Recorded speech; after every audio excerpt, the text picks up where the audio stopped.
Yesus yang baik Tuhan, kami mengucap syukur Tuhan untuk kebaikan Engkau Tuhan di dalam hidup kami Tuhan. Sehingga sebentar lagi Tuhan kami akan mendengarkan firman-Mu ya Bapa. Kiranya Engkau yang memberkati Tuhan, pembicara-Mu yang akan menyampaikan firman-Mu, supaya kami bisa mengerti Tuhan dan mendengar ya Bapa. Berkati supaya kami juga bisa melakukan Tuhan apa yang telah kami dengar Tuhan di dalam kehidupan kami ya Bapa. Terima kasih Tuhan, mari kita siapkan hati kita.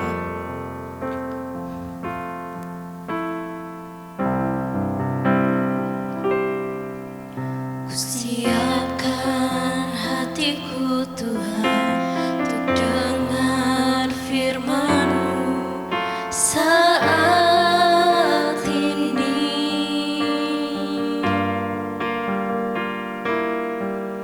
Ku sujud menyembah-Mu Tuhan, masuk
kami siap untuk terima firman-Mu. Apapun yang Engkau akan katakan buat kami pagi ini, kami siap. Kami mau belajar lebih lagi mengenal Engkau. Kami mau belajar lebih lagi mengerti apa yang Tuhan mau untuk kami kerjakan dan kami lakukan dalam hidup kami, supaya kami boleh menyenangkan hati-Mu Tuhan. Terima kasih berkat Tuhan atas kami semua.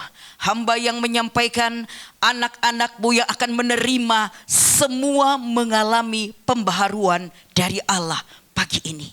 Kami percaya kehadiran kami tidak sia-sia, tapi kuasa kekuatan firman Allah akan bekerja berkarya dalam hidup kami. Dan kami melihat firman-Mu benar-benar menjadi seorang penolong, sebuah hal yang membuat kami semakin hari semakin mengerti akan Engkau.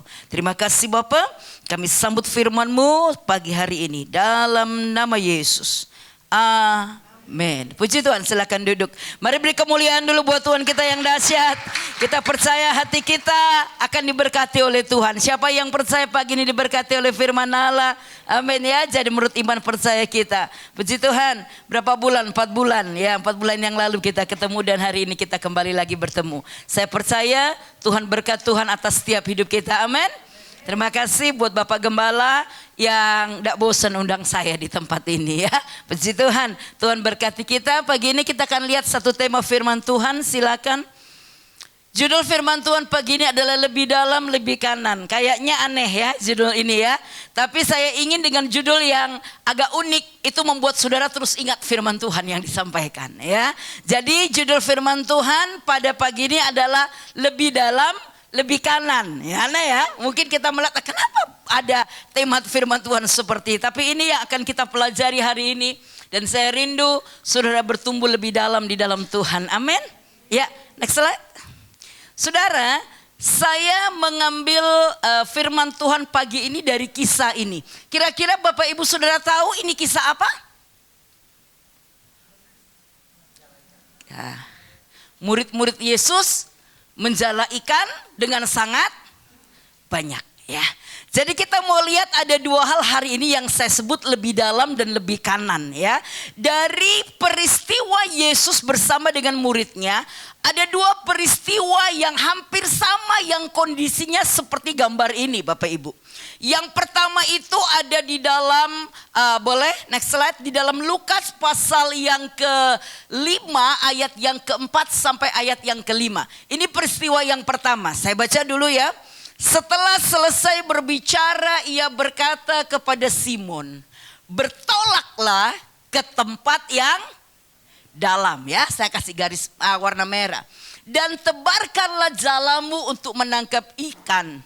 Simon menjawab, Guru, telah sepanjang malam kami bekerja keras dan kami tidak menangkap apa-apa. Tetapi karena engkau menyuruhnya, aku akan menebarkan jala juga. Jadi ceritanya ini adalah awal pertama Yesus berjumpa dengan murid-muridnya dan diangkat menjadi penjala manusia dari penjala ikan. Jadi ini proses pertama pengangkatan 12 murid. Waktu itu Yesus bilang, apakah kamu sudah berbicara? Bertolak ke tempat. Simon bilang, Guru, sudah sepanjang malam kami mencari ikan, tapi kami tidak dapat apa-apa. Perhatikan ya, sudah berusaha sekuat tenaga, tapi tidak mendapat apa-apa. Terus Tuhan memberikan sebuah solusi. Apa solusinya? Bertolaklah ke tempat yang lebih dalam katanya ya.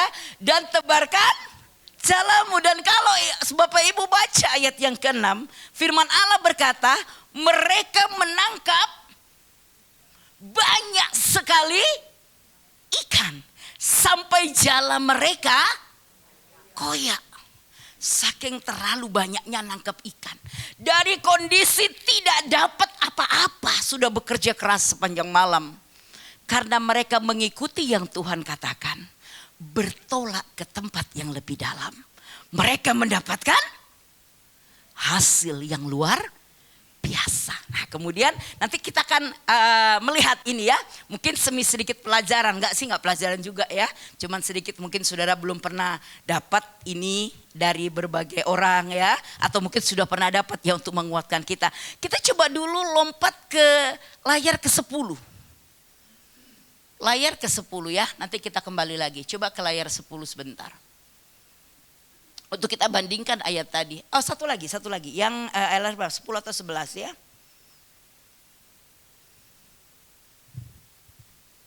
Yang ayat, oke ya. Ini ada di Yohanes, saya lupa tulis ayatnya ya. Yohanes pasal yang ke-21, nanti Bapak Ibu bisa baca. Nah ini kisah yang sama, hampir sama. Sama-sama di Danau Genesaret atau Danau Galilea. Tetapi posisinya berbeda. Nah kondisi ini adalah ketika Yesus sudah mati dan akan naik ke sorga. Selama 40 hari dia mati, bangkit, kemudian 40 hari dia bersama murid-muridnya. Salah satu penampakan Yesus di Danau Galilea atau di Genesaret adalah ini saudara ya. Sama, hampir sama. Jadi di awal ketika dia ketemu murid, dia bilang tolak lebih dalam, engkau dapatkan banyak. Nah ketika akhir dia akan naik ke sorga yang besok Kamis kita peringati bersama, kembali terjadi sebuah peristiwa yang hampir sama ya. Apakah kamu punya lauk pauk? Mereka bilang tidak ada guru. Ini Yesus sudah dalam tubuh kemuliaan di Yohanes pasal 21. Kemudian Yesus bilang begini ya. Maka kata Yesus kepada mereka, tebarkan jalamu di sebelah kanan perahu, maka akan kamu peroleh. Lalu mereka menebarkannya dan mereka tidak dapat menariknya lagi karena banyaknya ikan. Dua peristiwa yang hampir sama keadaannya. Di awal pelayanan murid-murid dengan di akhir mereka bertemu dengan Yesus karena Yesus akan kembali ke sorga. Besok Kamis kita peringati ya. Jadi hampir cocok sesuai dengan kondisi kita hari ini. Supaya Bapak Ibu Saudara percaya bahwa ini pun akan terjadi dalam kehidupan kita. Dua hal yang Tuhan katakan dan itu membuat hidup mereka berubah 180 derajat. Dari yang tidak ada apa-apa menjadi sangat berlimpah-limpah. Ya, saya nggak tahu. Waktu saya belajar ini dan ketika Tuhan beri ini pada saya rahasia, saya bilang Tuhan, kenapa di awal sama di akhir Allah berikan ini kepada murid-muridnya. Dan saya percaya hari ini Tuhan akan memberkati kita lewat tema firman Tuhan ini. Amin. Apa judulnya Bapak Ibu? Lebih dalam, lebih kanan ya. Gampang diingat. Ingat Bu Agnes nanti kalau ingat lebih dalam, lebih kanan. Gampang banget nih untuk diingat ya. Dan mari kita belajar firman Allah. Kita ingat bagaimana Yesus ingin membuat hidup kita hidup dalam kelimpahan.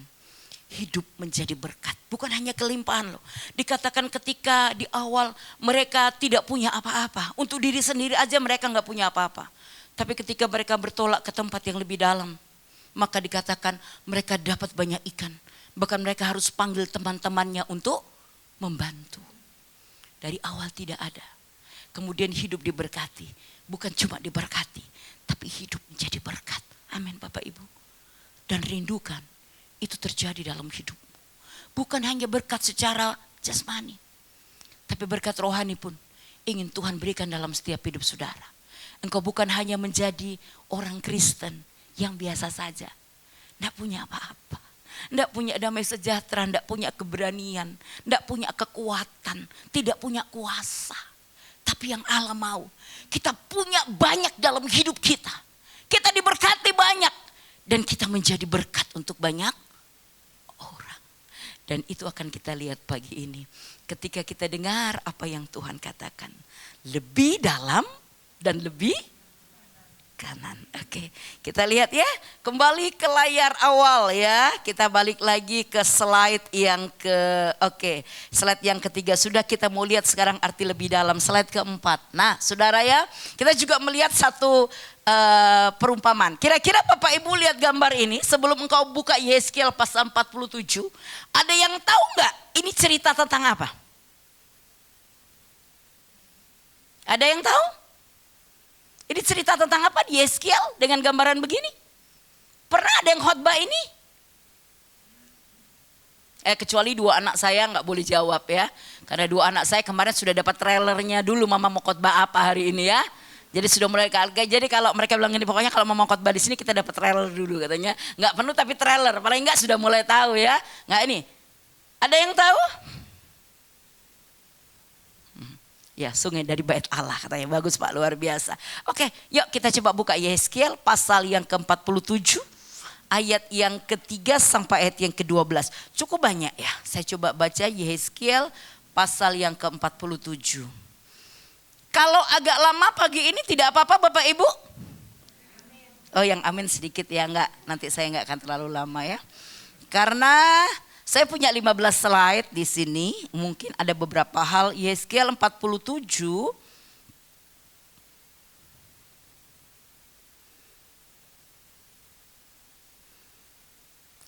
Kita mulai baca ayat yang ketiga ya. Oh sorry. Yehezkiel 47 ayat yang ketiga. Mohon maaf mata saya agak.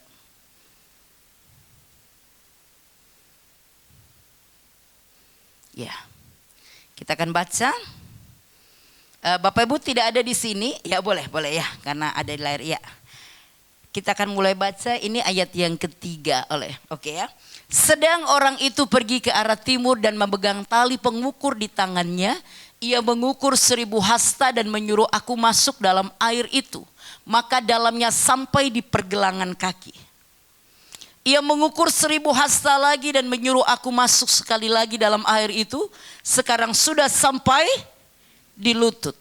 Kemudian ia mengukur 1000 hasta lagi dan menyuruh aku ketiga kalinya masuk ke dalam air itu. Sekarang sudah sampai di pinggang. Berikutnya, sekali lagi ia mengukur 1000 hasta lagi. Sekarang air itu sudah menjadi sungai, di mana aku tidak dapat berjalan lagi, sebab air itu sudah meninggi sehingga orang dapat berenang. Suatu sungai yang tidak dapat diseberangi lagi. Selanjutnya, lalu ia berkata kepadaku, sudahkah engkau lihat hai anak manusia? Kemudian ia membawa aku kembali menyusur tepi sungai. Dalam perjalanan pulang sungguh sepanjang tepi sungai itu ada amat banyak pohon di sebelah sini dan di sebelah sana. Ia berkata kepadaku, sungai ini mengalir menuju wilayah timur dan menurun ke Araba Yordan dan bermuara di Laut Asin, air yang mengandung banyak garam dan air itu menjadi tawar. Sehingga kemana saja sungai itu mengalir, segala makhluk hidup yang berkeriapan di sana akan hidup. Ikan-ikan akan menjadi sangat banyak. Sebab kemana saja air itu sampai, air laut di situ menjadi tawar. Dan kemana saja sungai itu mengalir, semuanya di sana hidup. Perhatikan ayat ini. Lanjutnya. Maka penangkap-penangkap ikan penuh sepanjang tepinya mulai dari En-Gedi sampai En-Eglaim. Daerah itu menjadi penjemuran pukat dan di sungai itu ada berjenis-jenis ikan. Seperti ikan-ikan di laut besar sangat banyak. Terus, tetapi rawa-rawanya dan payah-payahnya tidak menjadi tawar, itu menjadi tempat mengambil garam. Selanjutnya, pada kedua tepi sungai itu tumbuh bermacam-macam pohon buah-buahan yang daunnya tidak layu dan buahnya tidak habis-habis. Tiap bulan ada lagi buahnya yang baru. Sebab pohon-pohon itu mendapat air dari tempat kudus itu. Buahnya menjadi makanan dan daunnya menjadi obat. Sampai di sini dulu. Jadi ini adalah satu penglihatan yang diterima oleh Yehezkiel. Tuhan bilang, coba melihat. Dia melihat ada aliran yang keluar dari dalam bait Allah ya. Bait Allah itu adalah satu gambaran di mana kita punya persekutuan dengan Allah. Allah ada di dalam baitnya. Seperti pagi ini. Percaya Bapak Ibu Saudara? Amin. Dan ketika Tuhan ada di dalam hidup kita, ada di dalam bait Allah dan kita tinggal di dalamnya, maka dikatakan seperti gambaran ini akan mulai keluar aliran air. Keluarnya dari bait Allah loh ya, bukan dari tempat yang lain. Kalau kita mau alami nanti berkat kuasa Tuhan, aliran itu harus keluar dari yang namanya bait Allah, dari rumah Tuhan. Kemudian dikatakan air mulai keluar. Dan Tuhan bilang, coba ukur. Maka Yehezkiel masuk. Dan dikatakan yang pertama sampai mana? Coba next slide yang ada ayatnya sebagian layar slide. Nah, perhatikan Bapak Ibu ya. Ini saya rangkum aja. Ia mengukur 1000 hasta dan menyuruh aku masuk ke dalam air. Maka dalamnya sampai di pergelangan kaki ya. Bayangkan ya, air itu ada di pergelangan kaki Bapak Ibu. Coba kita main dalam bayangan ya. Kita masuk dalam cerita ini. Seperti anak sekolah minggu kan, ada metode anak diajak masuk dalam cerita. Nah, saya mau saudara masuk dalam cerita ini. Saudara masuk dan air itu sampai di pergelangan kaki. Maka dalamnya sampai pergelangan kaki, ia mengukur 1000 hasta lagi dan menyuruh aku masuk sekali lagi dalam air itu. Sekarang sudah sampai di lutut, kayak gambar yang tadi ya, nggak usah dibuka lagi, ini aja. Kemudian ia mengukur 1000 hasta lagi, menyuruh aku ketiga kalinya masuk ke dalam air itu. Sekarang sudah sampai, bayangkan air itu sampai di pinggang saudara. Kemudian yang terakhir dikatakan sekali lagi ia mengukur 1000 hasta lagi. Sekarang air itu sudah menjadi sungai, di mana aku tidak dapat berjalan lagi sebab air itu sudah meninggi sehingga orang dapat berenang. Kita tenggelam di dalam air. Next slide. Nah, ada 4 tingkat gambaran kedalaman hubungan kita dengan Tuhan. Ini yang mau kita lihat hari ini. Dan saya mau Jumat Tuhan di tempat ini, engkau mengalami sebuah pertumbuhan dalam engkau menjalin hubungan dan engkau mengenal Tuhan. Lewat kisah ini. Lewat tadi bagaimana murid Yesus mengalami sesuatu yang baru. Ketika Tuhan berkata, lebih dalam lagi. Yang pertama dikatakan, air itu sampai di pergelangan kaki. Saudara, kalau saudara bisa bayangkan kau ada di tengah-tengah air, banjirlah atau sungai. Tapi sungai itu dalamnya sampai di pergelangan kaki saudara. Saudara gampang keluar enggak dari air itu? Gampang sekali, betul? Karena cuma di pergelangan kaki. Kita mau langkah, nggak pakai tenaga, nggak pakai perjuangan, sudah bisa keluar. Kenapa? Baru di pergelangan kaki. Ada banyak orang Kristen yang mengenal Tuhan, hubungannya dengan Tuhan, cuman sebatas pergelangan kaki. Makanya ada sedikit masalah. Ada satu persoalan, dengan mudah dia bisa keluar karena masih di pergelangan kaki. Kalau saudara lihat, sepertinya hebat sudah bersaksi, kok tiba-tiba dia tinggalkan Tuhan? Jangan heran, pengenalannya kepada Tuhan baru sampai di pergelangan kaki. Jadi gampang sekali untuk melangkahkan kaki keluar, meninggalkan hadirat Tuhan. Tetapi ada tingkatan yang lain dikatakan, air itu sudah sampai di lutut. Saya kembali tanya sama Bapak Ibu, kalau misalnya engkau ada di tengah-tengah air dan air itu ada di lututmu, mudah tidak engkau melompat dari air itu? Di lutut? Masih bisa, masih gampang. Walaupun mungkin lebih susah daripada di pergelangan kaki. Tapi masih bisa kalau di lutut kita melangkah begini aja. Kita sudah tinggalkan genangan itu. Ini tingkat kedalaman orang.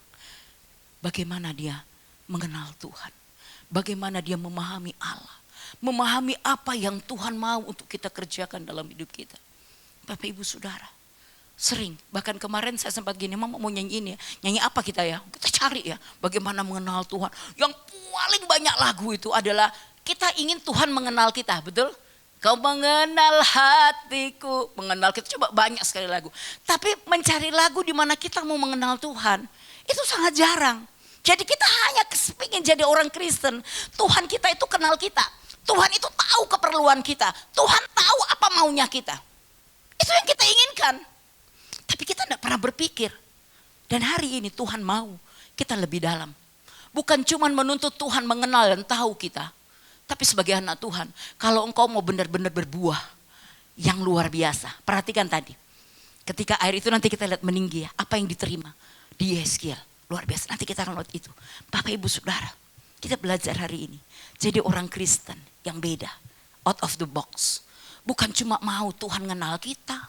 Tuhan tahu kita. Tuhan mengerti kita. Tapi kita mau belajar mengerti dia. Mengenal dia. Tahu apa maunya Tuhan. Sehingga ketika apapun terjadi dalam hidup kita. Kita gak menyesali diri kita. Kita nggak terpuruk dalam kelemahan kita. Karena kita tahu, kita kenal Tuhan yang menciptakan kita. Dan dia sanggup mengatur semua hidup kita dengan sangat indah. Dan kalau engkau ada di dalamnya indah. Yang ketiga, ada di pinggang. Bayangkan kalau air itu sudah di pinggang saudara. Mudah untuk keluar? Nah, sudah mulai butuh perjuangan. Betul, kalau di pinggang ya, paling enggak ada yang pegangan kita, ada yang lain. Lebih sulit. Orang yang kedalamannya sampai Tuhan, pada Tuhan, itu sampai di pinggang, mau pengenalannya, penyerahan hidupnya, maka dia sudah sulit keluar. Tapi kadang masih bisa ucul kalau ada yang narik. Masih bisa lepas, saudara. Tetapi firman Allah berkata ada yang keempat, di mana engkau tenggelam di dalam Tuhan, dalam sungai itu. Air pas, kau berenang di dalamnya. Orang yang sudah tenggelam mau keluar itu sudah sangat susah. Arti tenggelam di dalam Tuhan saya sebut di sini, dia mengenal Tuhan dan menyerahkan diri kepada kehendak Tuhan. Dan ini tidak mudah. Waktu saya datang 4 bulan yang lalu saya tanya, kalau saya sampaikan khotbah yang keras, Bapak Ibu siap? Katanya enggak apa-apa, Om Hari setiap minggu nyampaikan firman Tuhan yang keras. Nah, ini berlanjut lagi Bapak Ibu ya. Bukan cuma terima keras, tapi saya mau Bapak Ibu Saudara di tempat ini, engkau menjadi jemaat Tuhan yang benar-benar berkualitas. Bukan cuma sekedar jadi orang Kristen. Engkau harus ada pada tahap yang keempat, di mana engkau tenggelam dalam hubunganmu dengan Allah. Engkau sudah masuk dalam hubungan yang luar biasa dengan Tuhan. Engkau mengenal Tuhan. Engkau tahu apa kehendak Allah dalam hidupmu. Dan engkau mengadakan satu penyerahan diri yang penuh kepada kehendak Allah. Dan tadi ayat yang kita baca, apa yang terjadi? Ketika pertama kering gak terjadi apa-apa. Sampai di pinggang sampai di pergelangan kaki gak terjadi apa-apa. Sampai di lutut, di pinggang gak. Tapi ketika air itu sudah jadi sungai, kita sudah tenggelam dan berenang di dalamnya dikatakan. Maka dari kiri kanan sungai itu tumbuh pohon dikatakan. Dan di dalam air itu hidup ikan-ikan yang sangat banyak. Bahkan seperti di laut besar dikatakan. Berkeliapan ikan itu hidup. Dan dikatakan pohon-pohon di sekitarnya tidak pernah menjadi layu. Selalu berbuah. Dikatakan daunnya jadi obat, buahnya jadi makanan. Tadi nanti saudara baca lagi ya. Baca, mungkin jarang kita baca Yehezkiel ini. Baca coba. Bagaimana ketika sudah jadi sungai. Wow saudara. Sudah gak bisa dipungkiri lagi. Hidupmu akan mengalami hidup yang diubahkan oleh Tuhan. Hidup yang berbeda, sama dengan keadaan murid ketika ketemu Tuhan pertama, gak punya apa-apa Tuhan, gak ada yang bisa kita tunjukkan, gak ada yang bisa kita perlihatkan kepada orang lain baik kepada Tuhan. Tapi ketika Tuhan bilang lebih dalam, mereka dapatkan banyak. Dan dari Yehezkiel perhatikan, ketika seseorang sudah ada pada tahap lebih dalam dan lebih dalam, kau dapatkan sesuatu yang sudah gak bisa kita bayangkan, gak bisa kita pikirkan. Semua terjadi. Apa yang kau kerjakan? Dikatakan, apapun yang hidup dalam sungai itu pasti hidup berkembang. Apapun yang saudara kerjakan pasti, saudara lihat loh. Dan bahkan bukan cuma untuk diri kita. Hidup kita jadi berkat buat banyak orang. Dikatakan buahnya jadi makanan, daunnya jadi obat. Dan gak pernah ada habisnya. Betapa dahsyatnya ketika kita sampai pada tahapan yang, saya mau tanya Bapak Ibu, mau sampai pada tahapan tenggelam dalam Tuhan? Mau Bapak Ibu? Dan kau dapatkan sesuatu yang berbeda dalam hidupmu. Hanya saja untuk mencapai tahapan yang keempat, ada banyak hal yang perlu kita kerjakan dalam hidup kita. Amin. Belajar, saya ingin. Walaupun jemaat Tuhan di tempat ini enggak sampai ratusan ribuan. Tapi saya ingin Bapak Ibu Saudara benar-benar menjadi anak Tuhan yang berkualitas kuat. Dan ketika Tuhan datang kali yang kedua, kita didapati menjadi hamba yang luar biasa. Sabarlah hambaku yang setia, masuklah ke dalam kebahagiaan Tuhanmu. Tidak cuma sekedar banyak, tapi cuma ikut-ikutan. Banyak tapi cuma sampai di pergelangan kaki. Tapi saya mau semua dari saudara, engkau tenggelam dalam pengenalan kepada Allah. Dan percaya kalau engkau ada dalam tahap ini, engkau akan peroleh banyak hal di dalam hidup. Engkau akan dapatkan sesuatu yang baru, yang berbeda, yang tidak sama dengan ketika awal. Sekarang kita melihat mengapa kita penting mengenal Allah. Kok sampai harus tenggelam? Ya, kenapa penting? Mengapa kita penting mengenal Allah? Nah, saya pernah sharing ini pada anak-anak saya, ya. Irina yang tadi WL, saya bilang terima kasih Pak Hari sudah didik anak saya dengan luar biasa. Di gerejanya sendiri dia nggak pernah WL, ya. Jadi saya lihat di sini, oh mamanya khotbah dia WL. Nah, dia berpuluhan tahun tuh gereja sendiri nggak pernah WL, nggak berani kalau disuruh WL enggak. Masih banyak yang lain nggak pernah WL, tapi di sini saya lihat, oh anak saya WL di sini. Makanya saya bilang terima kasih ya Pak Bapak Ibu Gembala yang sudah mendidik anak saya luar biasa ya. Nah, saya sempat cerita pada anak saya juga sama kakaknya. Yang pertama ya sama kakaknya, saya ngobrol ayat ini. Mama dapat ayat ini loh. Saya bilang gitu. Dan ini membuat mama duduk diam. Dan mama menangis cukup lama di depan laptop. Ketika saya mulai belajar, saya baca. Tuhan kasih ayat ini. Karena apa? Saya sangat takut ketika saya baca ini. Dan saya mau sampaikan kepada Bapak Ibu. Betapa pentingnya kita itu mengenal Allah sampai kita tenggelam tadi loh. Sampai kita masuk dalam hubungan yang baik dengan Allah. Tahu? Sudah tahu arti kata mengenal di sini ya? Kalau tahu. Karena saya kenal sama Pak Jimmy tahu. Saya tahu Pak Jimmy karena Pak Jimmy sering sekali jemput saya dan antar saya pulang pergi. Oh paling tahu Pak Jimmy, istrinya ini Bu Jimmy ya. Anaknya saya tahu. Kemudian rumahnya aslinya Madiun, tetangga saya Ngawit saya tahu. Saudara ya, karena beberapa kali ngobrol. Tapi apa kesukaannya Pak Jimmy saya nggak tahu. Pak Jimmy kalau tidur ngorok atau enggak saya nggak tahu. Yang tahu Bu Jimmy, dia mengenal suaminya sangat baik. Oh, kalau bikin sambal lomboknya berapa ya suamiku? Dia tahu dengan persis. Dan saya nggak tahu. Saya hanya tahu dari luar. Mungkin saya kenal Pak Jimmy cuma sampai di pergelangan kaki. Wah, ya. Tapi istrinya sangat tahu siapa dia. Nah, saya mau kita mengerti benar. Bukan cuma tahu, oh Tuhannya orang Kristen Yesus. Saya sembah Yesus. Tapi engkau nggak tahu apa yang Tuhan mau dalam hidupmu. Kehendak Tuhan yang luar biasa dalam hidupmu. Hosea pasal 4 ayat yang ke-6. Saya kasih warna merah, perhatikan. Ini akibatnya kalau kita tidak mau mengenal Allah. Umatku binasa karena tidak mengenal Allah. Jadi saudara, bukan hanya jadi orang Kristen, kau selamat. Tapi firman Allah berkata, ini umat loh. Umatku akan binasa kalau dia tidak mengenal Allah. Kalau cuma sekedar tahu. Makanya saya bilang engkau harus ada pada kualitas iman, kualitas pengenalan kepada Allah. Jadi anak Tuhan yang benar-benar pengenal siapa Allah yang kita sembah dan kita layani. Kalau tidak binasa. Saya bilang ini firman Tuhan yang sangat keras. Gak mau kenal Tuhan kamu binasa. Karena engkaulah yang menolak pengenalan itu. Maka aku menolak engkau menjadi imamku. Waktu saya bilang, oh Tuhan, kalau saya nggak ajarkan pengenalan anak-anak jemaat Tuhan yang saya layani, siapapun yang saya kenal, nggak saya ajar untuk mengenal Allah. Firman Allah berkata, Tuhan bukan cuma buat umat binasa, tapi Tuhan menolak saya sebagai imam. Dan saya bilang, saya tidak mau Tuhan, engkau menolak aku sebagai imam. Ada satu cerita supaya nggak tegang. Kelihatannya kok tegang semua Bapak Ibu ya. Nah, ada seorang pendeta. Pendeta ini lagi pelayanan ke Pulau Samosir ya. Jadi dari naik bis ya, naik bis mulai dari Medan mau menuju ke apa? Danau Toba. Ada di sini yang sudah sampai Danau Toba?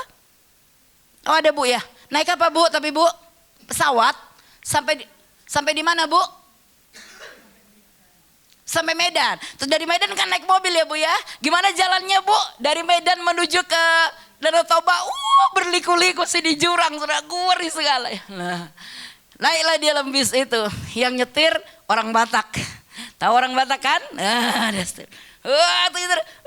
Belok kiri, belok kanan. Semua dalam kendaraan itu teriak. Karena di Sumatera sebagian besar mayoritas adalah orang Kristen. Jadi walaupun Kristen KTP, waktu sudah mau nyaru, dar darah Yesus. Wah, jadi kayak paduan suara tuh.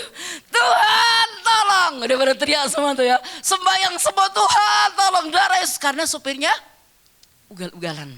Termasuk pendetanya juga, darah Yesus, darah Yesus. Sudah darah Yesus tertumpah di sepanjang perjalanan. Anak saya sering ketawa kalau saya sudah di mobil, bareng kemarin kami ke Banyuwangi. Jadi ketika ada darah Yesus, darah Yesus sudah banyak sekali tertumpah. Kata anak saya sepanjang perjalanan, darah Yesus, Tuhan tolong. Sudah begitu teriak-teriak, mereka semua takut. Dan betul saudara, karena begitu ugal-ugalan akhirnya bis ini jatuh ke jurang. Sopirnya mati, pendeta yang ada di dalamnya juga meninggal. Sama-sama meninggal dunia. Ceritanya, ini cerita ya Bapak Ibu, supaya nggak ngantuk, supaya nggak tegang. Menghadap di sorga dua-dua nih. Langsung malaikat begini dileh. Pak sopir, masuk sorga. Pak pendetanya gini, sopir yang ugal-ugalan aja bikin mati orang banyak masuk sorga. Apalagi saya, katanya Pak pendetanya. Sudah pede nih pendetanya kan. Wong dia pergi mau melayani tuh meninggalnya. Terus malaikatnya bilang, Pak pendeta nggak ada di sini. Tempatnya Pak pendeta di sini. Dia protes. Malaikat, saya itu pergi meninggal itu mau memberitakan Injil. Mau khotbah.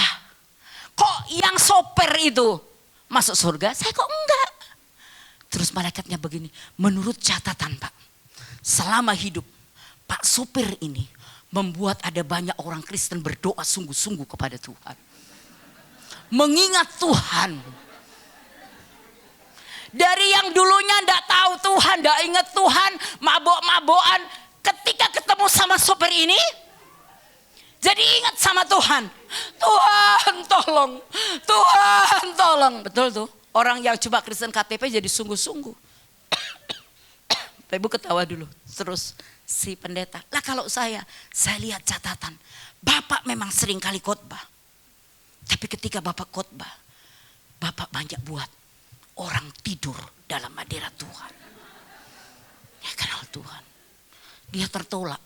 Bukan karena dia gak khotbah, tapi karena umatnya. Makanya kalau ada pendeta khotbah, jangan tidur. Kalau ada pendeta khotbah, jangan main game.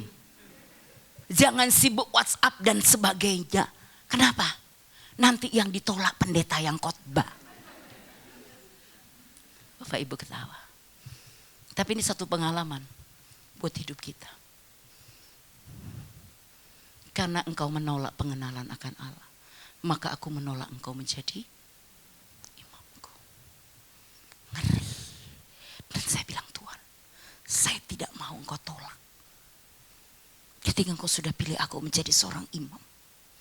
Dan kemudian dikatakan, tidak sampai di situ saja. Dan karena engkau melupakan pengajaran Allahmu, maka aku juga akan melupakan anak-anakmu. Wow. Ternyata orang yang gak mau belajar dan mengenal Tuhan, dampak yang diterima itu sangat berat. Firman Allah berkata, anak cucu orang benar tidak ditinggalkan, bahkan tidak akan pernah meminta pinjaman. Amin.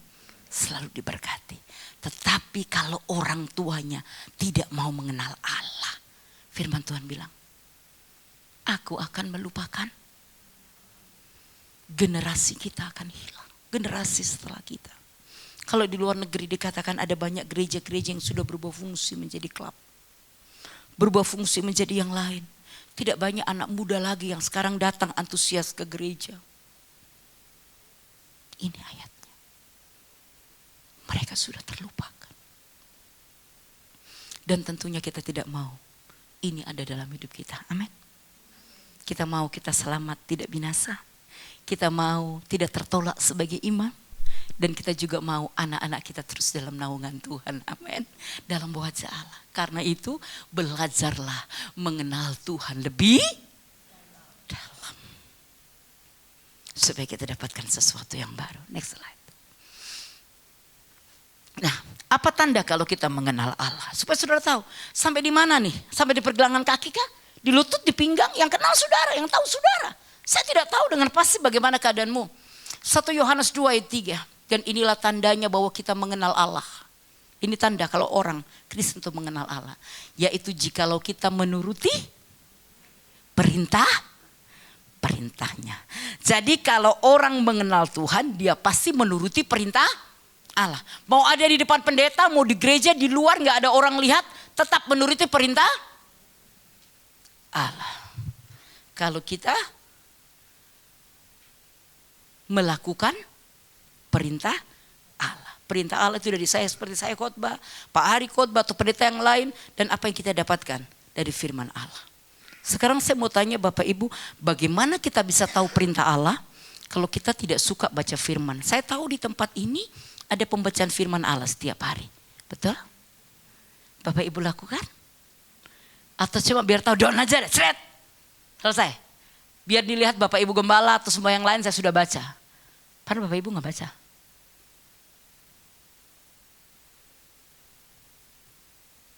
Bagaimana kau bisa mengenal Allah dan menuruti perintah kalau kita gak pernah tahu isinya firman Allah? Mari belajar mengenal Allah dengan mengenal apa yang dikatakan firman. Rajin baca firman. Di tempat kami ada program pembacaan firman Allah juga setiap hari. Ya, tapi pembacaan ini diadakan atau dibaca mulai dari Kejadian 1 sampai Wahyu yang terakhir. Jadi 1 hari 2 pasal firman Allah, 1 perjanjian lama 1, dan itu kami lakukan berurutan. Dan jemaat ini program ya, tapi ya tetaplah ada yang lakukan, ada yang enggak ya. Saya bilang program ini harus dikerjakan setiap hari oleh jemaat. Dan saya juga tidak mau cuma terima laporan kamu sudah baca atau tidak. Setiap jemaat harus kirim rema hari itu di grup gereja. Saya bilang grup gereja jangan cuma diisi foto. Kalau lu kan isinya foto tuh ya. Foto makanan kemana, share. Atau foto apa, kopas dari grup yang lain dapat di-share di situ. Saya bilang saya mau grup gereja. Engkau harus saling mengisi satu dengan yang lain. Jadi apa yang kau sudah baca hari ini, rema apa yang kau dapat, sampaikan di grup. Dan itu akan dibaca oleh temannya yang lain. Oh, mesti ada sesuatu karena pasti remanya beda. Ada yang sama tapi ada yang beda. Dan itu sudah dilakukan. Jadi memang kadang ibu gembalanya harus ekstra membaca dan sebagainya. Tapi saya bersyukur ya, mungkin sekitar 60% jemaat ikut ya 50-60% lah, nggak 100%. Cuman saya bilang paling tidak sudah ada. Saya bilang, nanti saya kasih reward. Kalau sudah katam baca Alkitab, katam dari Kejadian sampai Wahyu, saya kasih sertifikat. Saya bilang gitu ya, supaya mereka semangat tuh. Jadi setiap hari mereka baca dan mereka kirim rema. Jadi kalau mereka nggak kirim rema berarti mereka tidak baca. Nggak mungkin bisa dapat rema kalau nggak baca pelan-pelan. Nah, baca rema. Kadang ada yang bisa menjabarkan rema itu. Jadi saya bisa menjaring sekarang jemaat yang bisa menyampaikan renungan firman Tuhan dari program ini. Oh, dia bisa lihat dari ayat ini. Dia jelaskan Tuhan seperti ini maunya. Oh, ini berarti tajam dalam menggali firman. Jadi saya sudah mulai punya beberapa pengkhotbah di gereja. Untuk khotbah di komsel. Karena saya lihat, oh mereka punya kelebihan di sini. Jadi setiap pagi ada yang jam 1 pagi, jam 2 pagi udah cereng. Bunyi ya, bunyi. Saya baca, oh sudah ada nih. Yang bahkan ada yang belum habis harinya, masih jam 12. Jam 12 kurang seperempat sudah kirim rema untuk hari besok. Saking semangatnya Bapak Ibu terus. Kadang ada yang terakhir sampai jam 12 malam. Ada yang sampai jam 1 pagi baru kirim rema. Mungkin baru tidur tuh jam 1 pagi jadi baru renungan malam. Saya bilang gak apa-apa. Saudara bebas mau kirim jam berapapun. Tapi kau kirimkan apa yang kau dapatkan dalam hidupmu. Dan benar. Ada banyak perubahan yang mereka dapatkan ketika mereka belajar mengenal Tuhan. Saya bilang gak ngerti gak apa-apa. Lama-lama nanti Tuhan berikan kekuatan untuk kau mengerti. Yang penting kau mau dulu untuk belajar mengenal Tuhan. Gimana mengenal Tuhan? Gak pernah tahu firman Allah. Tidak pernah menghidupi firman Allah. Maka kita tidak pernah bisa mengenal dia. Luar biasa. Saya dapatkan sesuatu yang baru. Cuma saya pikir bersama jemaat. Anak mau enggak mereka ya. Tapi luar biasa saudara. Ini anak-anak saya yang di luar kota. Ovi yang di sini Dinda, Ine. Semua tetap ikut program gereja kami walaupun mereka di Malang. Mereka wajib kirim rema setiap hari. Apalagi kalau anak saya gak kirim rema. Hei kamu udah gak kirim rema hari ini ya. Aku baca mah cuma gak sempat kirim rema. Sudah mulai ditanya. Kamu belum kirim rema. Cuma saya tanya, gimana pembacaanmu? Kenapa remanya berhenti terus? Iya tante, maaf, itu karena terlambat jadi saya rapel banyak. Tapi saya melihat mereka begitu semangat. Puluhan loh. Setiap hari mereka kirim rema dan saya tahu itu. Dan terjadi satu perubahan yang luar biasa. Bagian mereka hidup lebih sungguh-sungguh di hadapan Allah. Bukan cuma dengar apa kata pendeta. Bukan cuma dengar apa kata gembala. Tapi belajar mengenal Tuhan secara pribadi. Saya percaya jemaat Tuhan di tempat ini bisa dan mau lakukan itu. Amin Bapak Ibu. Belajar. Engkau harus mengenal Tuhan. Jangan bilang kita kadang berjam-jam kita nonton TV, berjam-jam kita kerja kuat. Baca Alkitab berapa lama sih? Paling 10 menit, paling lambat setengah jam kalau saudara bacanya mengeja pelan-pelan. Tapi ketika engkau mau belajar mengenal Dia, engkau akan dapatkan sesuatu yang besar. Oke, next slide. Allah menyukai pengenalan akan Allah. Hosea 6 ayat yang ke-6. Sebab aku menyukai kasih setia dan bukan korban sembelihan. Dan menyukai pengenalan Allah akan Allah lebih daripada korban-korban bakaran. Jadi kalau engkau belajar untuk mengenal Tuhan, lebih dekat sama Tuhan, menyelami apa yang Tuhan mau. Firman Tuhan berkata, Tuhan sangat suka dengan apa yang kita lakukan. Lebih daripada korban bakaran. Tuhan itu punya segalanya. Memang kita perlu memberi. Tapi kita percaya ketika engkau melakukan sesuatu yang terbaik. Saudara lakukan firman. Engkau mengenal Dia. Saya tahu orang yang mengenal Tuhan. Kalau jemaat Tuhan di tempat ini semua kenal Tuhan sampai ini loh. Sampai tadi dibilang tenggelam. Bukan cuma di pergelangan kaki. Gak usah dihimbau.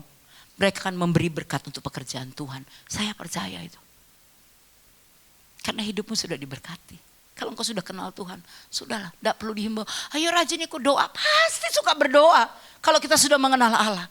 Ada tantangan, ayo kuat. Sudahlah kalau engkau mengenal Allah, saya katakan mau tantangan, mau persoalan, kelemahan hidupmu seperti apapun. Engkau kan bisa bertahan. Karena firman Allah berkata, apapun yang hidup di dalammu akan hidup dan jadi besar. Bahkan engkau akan berbuah. Dan buah itu tidak akan pernah ada habisnya. Jadi ngadepin apapun juga, kita gak gampang putus asa, kita gak gampang keluar, kita gak gampang loncat. Karena kita sudah tenggelam di dalam hadirat Allah. Dan itu sangat disukai oleh Tuhan. Next slide. Bertumbuhlah dalam pengenalan akan Allah. 2 Petrus 3 ayat 18. Tetapi bertumbuhlah dalam kasih karunia dan dalam pengenalan akan Tuhan dan Juru Selamat kita, Yesus Kristus. Baginya kemuliaan sekarang dan sampai selama-lamanya. Allah mau kita bertumbuh dalam pengenalan akan Tuhan. Tidak apa-apa hari ini begini. Tapi besok kau harus kenal Tuhan lebih lagi. Besok harus lebih lagi. Nah boleh merosot, tapi harus lebih naik. Nah apa buktinya kalau engkau mengenal Allah? Kau lakukan firman. Ada berapa banyak yang kau lakukan dalam hidupmu? Semakin banyak kau lakukan, semakin banyak kau lakukan kebenaran firman, engkau semakin bertumbuh di dalam pengenalan akan Tuhan. Dan orang Kristen yang sudah ada dalam taraf mengenal Tuhan sampai tenggelam. Udahlah, tantangan mau kayak apapun, engkau tetap tenggelam dalam Tuhan. Engkau akan tetap dalam hadirat Allah, engkau tetap terlingkupi dalam Tuhan. Dan kau rasakan sebuah kekuatan baru dalam hidupmu. Tidak ada yang mati, tidak ada yang hancur. Tapi bangkit terus, maju lagi, tumbuh. Bahkan dikatakan tiap bulan tumbuh lagi, bulan tumbuh baru, buahnya terus berbuah dengan lebat. Orang yang masuk dalam pengenalan kepada Allah dengan sungguh-sungguh dan lebih dalam, dia mengalami sesuatu yang luar biasa. Next slide. Oke, sekarang yang kedua ya. Maka kata Yesus kepada mereka, tebarkan jalamu di sebelah kanan. Tadi lebih dalam ya. Sudah saya jelaskan bagaimana engkau harus lebih dalam lagi di dalam Tuhan. Sekarang di sebelah kanan perahu. Next slide. Lebih kanan. Nah, saya sebut di sini kenapa kok lebih kanan? Nanti kita lihat dalam firman Tuhan ya. Kita mau fokus lebih kepada Tuhan. Tadi mengenal, sekarang fokusnya kepada Allah. Next slide. Dalam Mazmur 16 ayat yang ke-8. Demikian firman Allah. Aku senantiasa memandang kepada Tuhan karena Ia berdiri di sebelah kananku. Aku tidak goyah. Jadi tangan kanan Tuhan itu akan membuat hidup kita tidak goyah. Lebih dalam, lebih kanan. tenang. Tangan kanan Tuhan. Saudara, yang nulis Mazmur ini adalah Daud. Saudara tahu siapa Daud? Dia memang seorang raja. Tapi dia bukan raja yang hanya mengalami sesuatu yang berhasil dalam hidupnya. Hidup itu tidak selamanya baik. Akan mengalami namanya pasang surut. Nah, begitu pula dengan Daud. Dan Daud kalau Bapak Ibu baca bagaimana hidupnya. Mulai dari kecil ya, dari muda. Dia sudah mengalami tantangan. Dengan keluarganya, dengan saudaranya, dengan ayahnya. Buktinya ketika Daud mau diurapi, Samuel datang bertamu. Semua kakak-kakaknya datang. Tapi Daud dilupakan. Gak dipanggil, gak diajak sama ayahnya. Bayangin saudara, betapa sakitnya hati. Saudara yang lain diajak untuk ketemu sama imam. Ada satu perjamuan besar di rumah. Daud terlupakan. Hatinya sudah luka nih. Sejak muda. Itu kalau kita mau belajar psikologi tentang anak. Wah, itu sudah luka. Dilukai sendiri oleh orang tua. Terus kemudian ketika sudah dia tetap diurapi oleh Tuhan. Ketika kakak-kakaknya pergi berperang. Dia datang, kakaknya bilang apa? Alah, sana kamu pulang. Kamu baik kambing sama domba aja. Gak usah ada di peperangan. Saudaranya juga menyakiti hatinya. Buat hatinya juga luka. Dia diramaikan. Kemudian ketemu sama musuh. Goliat. Goliat juga meremehkan kan? Musuhnya lah bisa apa kamu, aku besar. Dia disakiti juga oleh Goliat. Sudah menang tuh atas Goliat. Dia buktikan bahwa dia diurapi. Di sini menang. Dia nikah. Dia punya istri yang bernama Mikal. Mikal juga menyakiti hatinya Daud. Ngelok-ngelok nih bojone. Saudara perhatikan. Hubungan dengan orang tua, dengan saudara, dengan istri. Ada problem. Sama mertuanya lagi. Yang namanya Saul. Salah satu mertuanya. Dikejar-kejar bahkan mau dibunuh. Saudara lihat ya. Konflik yang ada. Kemudian dia punya anak banyak. Anaknya pun ada yang memberontak kepada Daud. Ada yang tukaran karena PDW. Ada yang satu anak memperkosa saudaranya sendiri. Sudah lihat itu kehidupannya Daud. Pelik sekali. Bahkan dikatakan rakyatnya pun pernah satu ketika mau lempari dia dengan batu. Tantangan hidupnya Daud walaupun dia raja itu sangat besar. Tapi kenapa sampai akhir hidupnya Daud bisa mewariskan tata kerajaan kepada anaknya. Bahkan sampai kita mengenal Yesus sebagai anak Daud. Daud menjadi orang yang berkenan. Walaupun tantangan banyak. Dia lakuin dosa juga. Sudah perhatikan ya. Dia sudah punya tantangan berat. Dia juga pernah lakukan dosa fatal dalam hidupnya. Dia menerima hukuman dari Allah. Tapi kenapa? Membuat sampai akhir hidupnya dia tidak kayak Saul yang tinggalkan Tuhan. Tapi dia tetap kuat. Dia sampaikan ini di Mazmur. Aku senantiasa memandang kepada Tuhan. Karena ia berdiri di sebelah kananku. Aku tidak goyah. Dan pagi ini, kalau engkau mau dapatkan banyak hal. Walaupun ada banyak tantangan besar dalam hidupmu. Yang saya tidak tahu apa yang kau alami. Pandang Tuhan. Fokus kepada Tuhan. Bukan fokus kepada masalahmu. Tidak usah lihat sekelilingmu yang ingin menghancurkan, yang membuat hidupmu putus asa. Tapi fokus pandang Tuhan. Aku melihat dia berdiri di sebelah kananku dan aku tidak goyah. Mau digoyahkan seperti apapun tidak goyah. Karena dia lebih kanan dan dia lebih dalam. Sudah sampai tenggelam. Dan itu tidak membuat hidupnya goyah. Dia tetap dalam hadirat Tuhan. Apapun yang terjadi. Kekuatan Allah mengalir dalam hidupnya. Jadi percaya hari ini Tuhan tidak pernah meninggalkan engkau. Sekalipun sekelilingmu mungkin saudara lihat aduh menakutkan, mengerikan, keadaan ekonomi, keadaan apapun mengkhawatirkan kita. Tapi engkau tidak goyah kalau engkau fokus pandang kepada Tuhan. Allah sumber kekuatan dan kemenangan dalam hidupmu. Lebih terus ke kanan. Fokus aja sama Tuhan. Fokus aja kepada Allah. Bukan berarti Tuhan hanya ada di sebelah kanan. Enggak, saya hanya lihat dari kebenaran firman Tuhan. Artinya engkau harus percaya.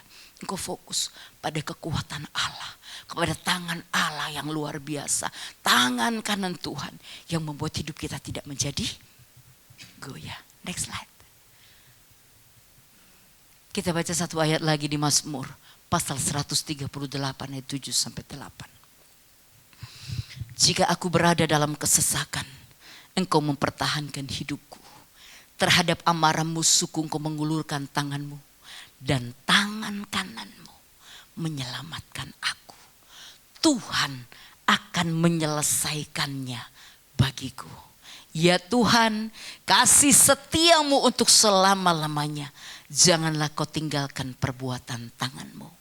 Tangan kanan Tuhan menyelamatkan kita. Pemazmur berkata, ketika aku dalam kesesakan, Tuhan mempertahankan hidupku. Terhadap amarah musuhku engkau mengulurkan tanganmu, dan tangan kananmu menyelamatkan aku. Tuhan akan menyelesaikannya bagiku. Jadi hari ini, mau tantangan seperti apapun, mau keadaan apapun yang melemahkan hidupmu, tetap percaya tangan kanan Tuhan yang menyelamatkan aku. Mempertahankan hidup kita. Bahkan dikatakan menyelesaikan bagimu.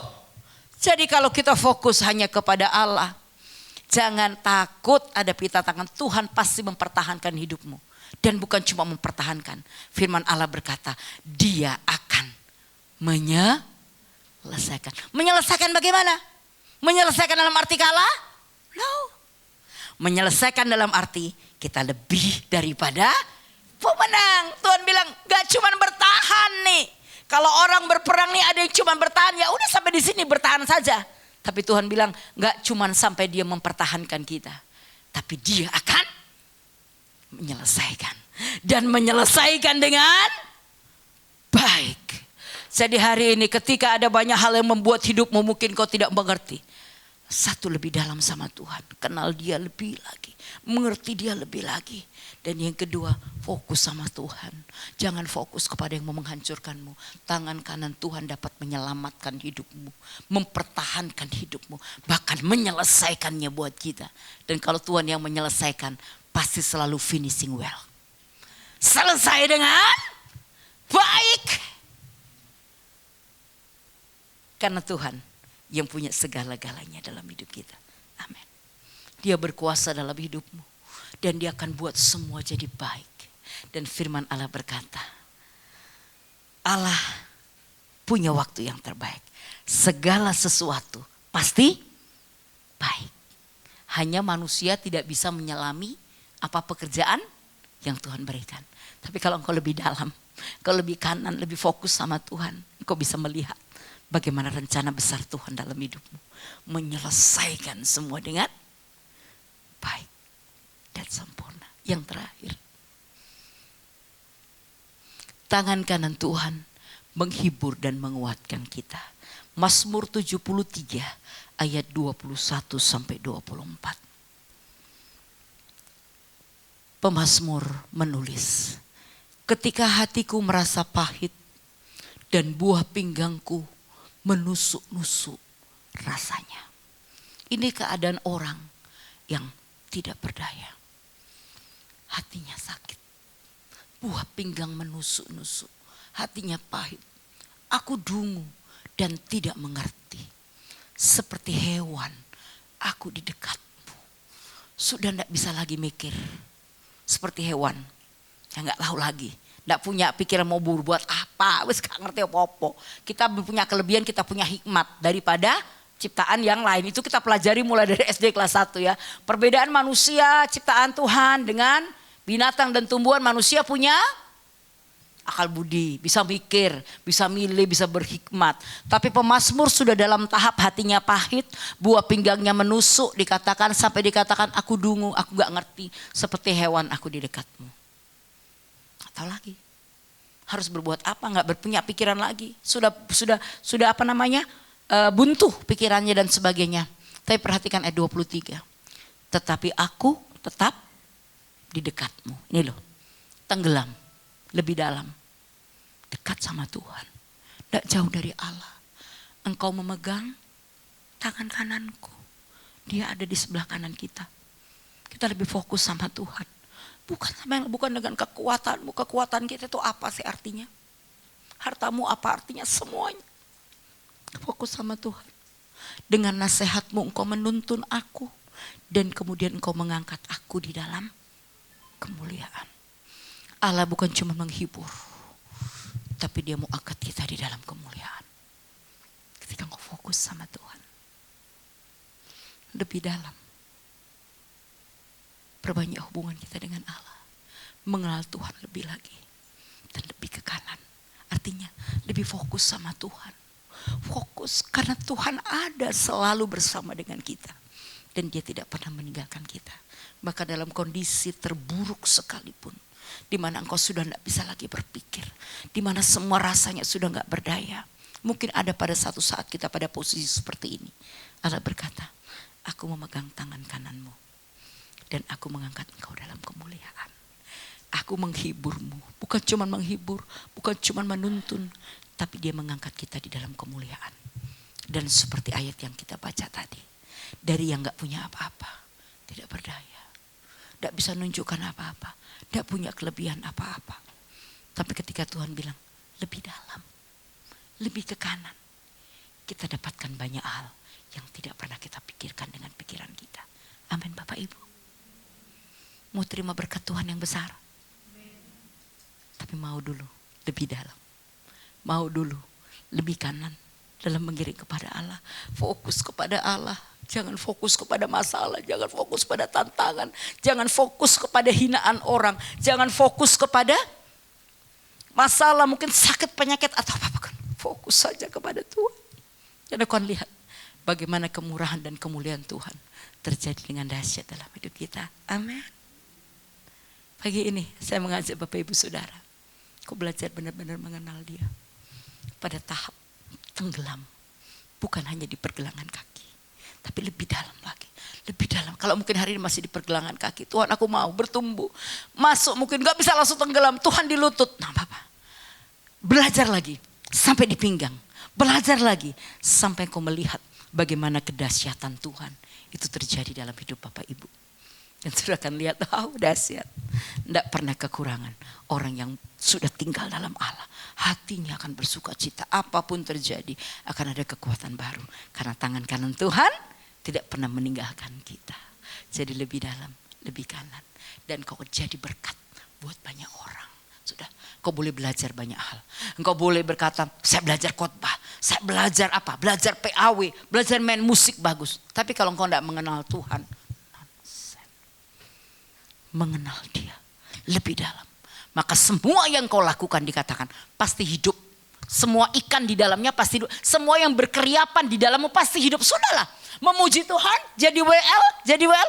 Hidup suasananya. Jadi sigar hidup. Jadi main musik hidup. Semua hidup. Hadirat Tuhan terjadi. Jadi apapun bernikmatamu hidup semua. Di mana kemuliaan Tuhan terpancar dalam kehidupan ketika kita tenggelam lebih dalam. Belajar. Bukan melihat diriku tidak sempurna. Tapi melihat Tuhan yang ajaib. Dan kau mengenal dia. Lebih lagi dapatkan sesuatu yang baik. Saya mengundang singers ya. Boleh bantu saya naikkan satu pujian. Mari kita sama-sama naikkan pujian ini. Sebelum saya menyerahkan kepada hamba Tuhan atau sebagai apapun. Kita mau renungkan dulu. Dan kita mau komitmen pagi ini. Bahwa Allah memberikan sesuatu yang terbaik. Bila aku lihat semua perbuatan tanganmu, aku tersanjung melihat engkau baik dalam hidupku. Aku terpukau dalam hidupmu dan kita belajar, aku mau belajar mengenalmu Tuhan. Mengenal lebih dalam. Menjadi penyembah Allah. Sungguh-sungguh naikkan pujian dari hatimu. Silakan.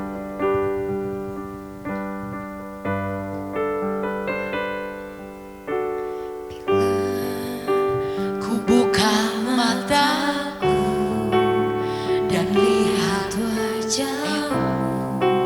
melihat wajah Allah, mengenal dia, sampai kau benar-benar kaku makan dia, dan mulai lihat hidupmu hari ini, apapun keadaanmu, dan karya Tuhan yang agung ada dalam hidupmu. Amin. Katakan dengan imanmu. Dalam hidup, semua yang baik dalam hidupmu. Dan kenal itu karya Allah yang hebat.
pujian ini dari awal. Saya beri kesempatan Bapak Ibu mulai berkomunikasi dengan Tuhan.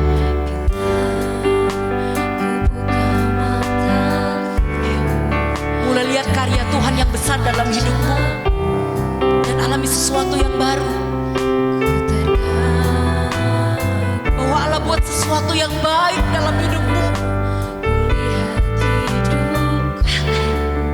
Kau melihat kami Tuhan, dalam nama Yesus. Karyamu terjadi, kuasamu bekerja dengan dahsyat.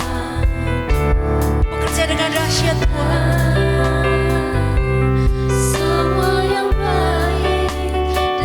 Amin. Dia berikan semua yang baik dalam hidupmu.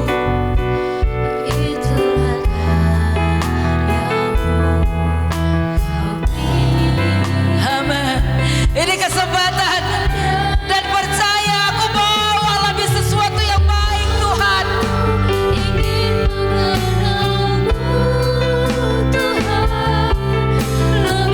Kau melihat setiap seruan hati kami pagi ini Tuhan.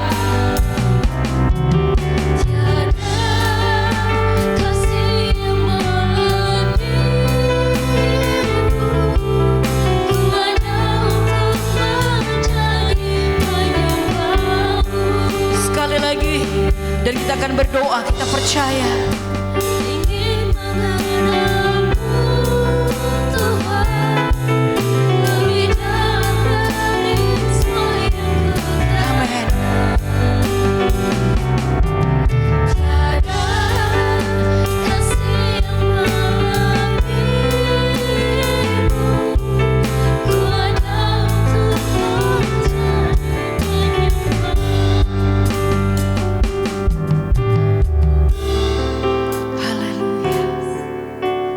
Kami ada pagi ini untuk mau belajar mengenalmu lebih dalam,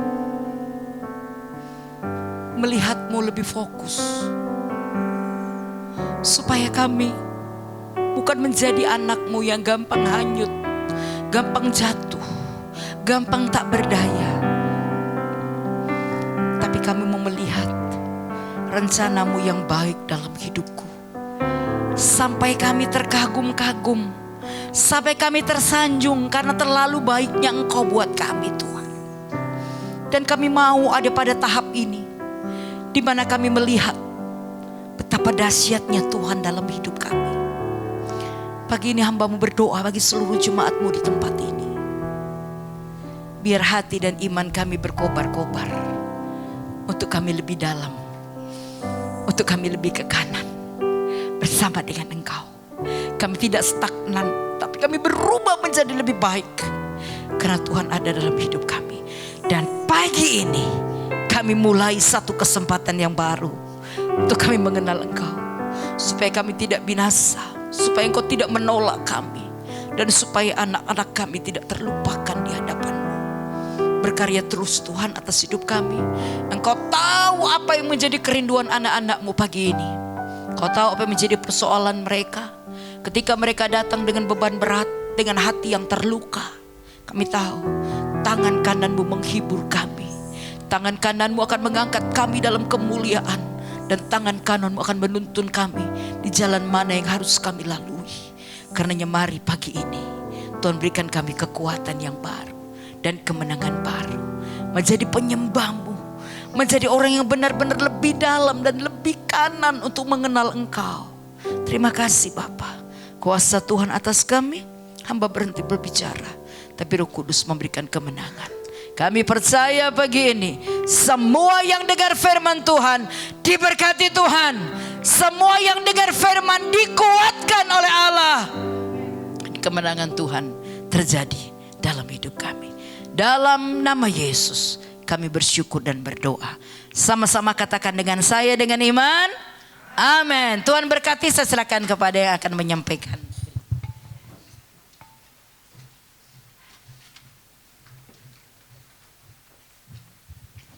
Shalom. Atas nama GPI Hope, kami mengucapkan terima kasih untuk pelayanan Ibu Pendeta Agnes. Tuhan Yesus memberkati Ibu. Saya langsung pada pengumuman. Bagi saudara yang ingin memberikan persembahan bisa melakukannya setelah ibadah ini selesai. Ibadah online juga dapat diakses nanti sekitar pukul 2 siang dan linknya akan diinformasikan melalui grup Telegram gereja.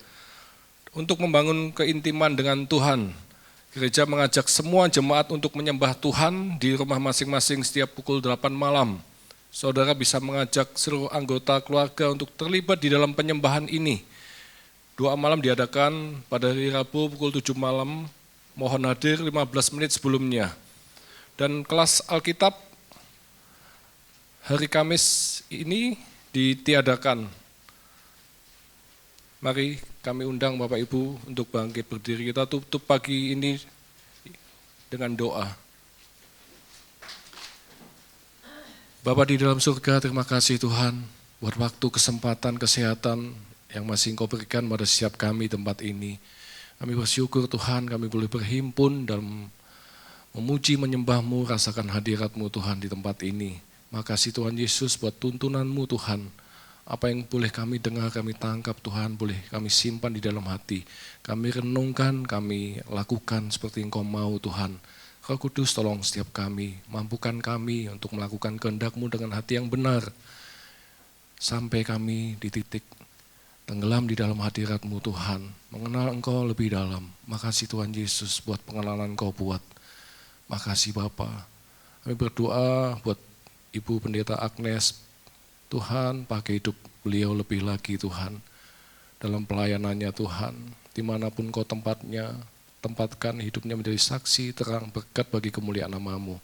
Berkatilah suami serta anak-anaknya Tuhan.